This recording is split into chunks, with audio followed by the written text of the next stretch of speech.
અંકલેશ્વર ઔદ્યોગિક વસાહતમાં કાર્યરત હજારો કામદારોના હિતમાં ગુજરાત શ્રમિક સંગઠન દ્વારા એક મહત્વપૂર્ણ રજૂઆત અંકલેશ્વર ઇન્ડસ્ટ્રીયલ એસોસિએશનના પ્રમુખને પત્ર લખીને કરવામાં આવી છે। આ પત્રમાં સંગઠન દ્વારા કેન્દ્ર સરકાર દ્વારા 1 એપ્રિલ 2026થી અમલી બનેલ નવા દૈનિક વેતન પોલિસીનું તમામ ઔદ્યોગિક એકમોમાં ચુસ્તપણે પાલન કરવાની પ્રબળ માંગ કરવામાં આવી છે। યુનિયને પત્રમાં સ્પષ્ટ આક્ષેપ કર્યો છે કે અંકલેશ્વરની ઘણી કંપનીઓ સરકાર દ્વારા નિર્ધારિત મિનિમમ વેજીસના નિયમોનું ઉલ્લંઘન કરી રહી છે, જે અત્યંત ગંભીર બાબત છે। નવી પોલિસીના આંકડાઓ મુજબ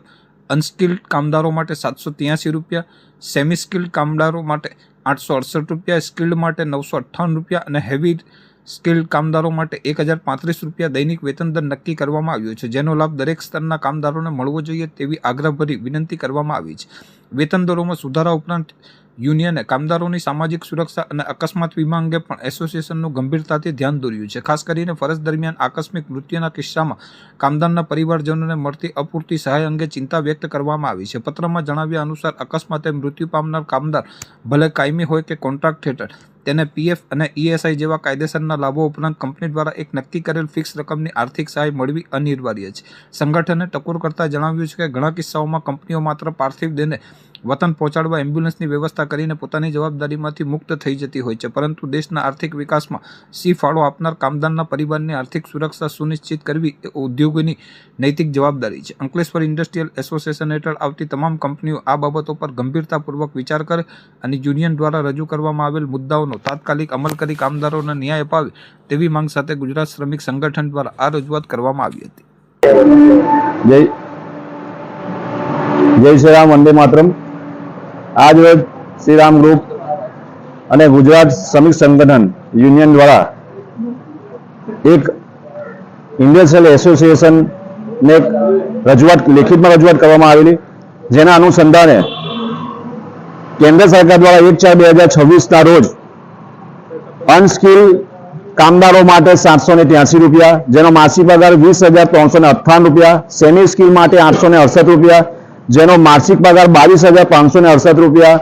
સ્કિલ કામદારો જે છે એમને માટે 958 રૂપિયા, જેનો માસિક પગાર 24,804 રૂપિયા અને હેવી સ્કિલ 1,035 રૂપિયા દૈનિક, જેનો કુલ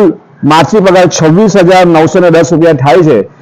એટલા માટે અમે 1/4ના જે સરકારનું ઇમ્પ્લિમેન્ટ છે એ ઇમ્પ્લિમેન્ટનો શબ્દસહ પાલન કરવામાં આવે અને જે કામદારો કોન્ટ્રાક્ટમાં કામ કરે છે અને મિનિમમ વેજીસ સરકાર દ્વારા નક્કી કરવામાં આવે છે પૂરેપૂરો આપવામાં આવે, જેથી કરીને એમને જે આજના મોંઘવારીના સમયમાં જે પણ ભાવ વધારો થયો છે એ ભાવ વધારાના અનુસંધાને પોતાનું ઘર સારી રીતે ચલાવી શકે। હાલાકી જે જેડીસી એસોસિએશનના જે ઇન્ડસ્ટ્રીના જે એકમો આવેલા છે એમને અમારી રજૂઆત છે કે આવા કામદારોને એમને પૂરતું વેતન આપવામાં આવે, તેમજ અમારા યુનિયન દ્વારા આજ રોજ એવું પણ આવેદનપત્રમાં લેખિતમાં રજૂઆત કરવામાં આવેલી છે કે આ જે કામદારો છે તે અકસ્માતના સમયે ગુજરી જાય છે જે તે ઇન્ડસ્ટ્રીયલના પ્રિમાઇસીસની અંદર, તો એમને જે પણ મળવાપાત્ર રકમો છે જેવી કે પીએફ છે, ગ્રેજ્યુએટ છે, ઈએસઆઈ છે, ડબલ્યુપી પોલિસી છે, એ રકમ તો મળે જ છે, પણ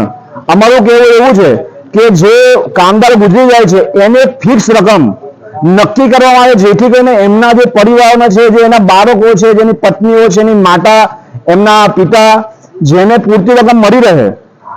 ઘણા બધા કિસ્સામાં એવું બન્યું છે કે જ્યારે આ કામદાર ગુજરી જાય છે ત્યારે જેડીસી એકમો પોતાના હાથ અધ્ધર કરતી હોય છે। એ સંજોગો કારણો અલગ હોઈ શકે, પણ અમારું માનવું એવું છે કે એ યુનિયન છે એ યુનિયન દ્વારા એમને પૂરેપૂરું રજૂઆત કરીને પોતાનું વળતર મળી શકે ને એ વળતર જેડીસી એસોસિએશનના હોદ્દેદારો, જે કંપનીના માલિકો છે એમને પૂરેપૂરું ચૂકવે। ઘણા બધા કિસ્સામાં એવું પણ બન્યું છે કે માત્ર એમને સબવાહિની દ્વારા રકમો સબવાહિની મોકલવામાં આવે છે અને 40,000 રૂપિયાની એમાઉન્ટ આપવામાં આવે છે,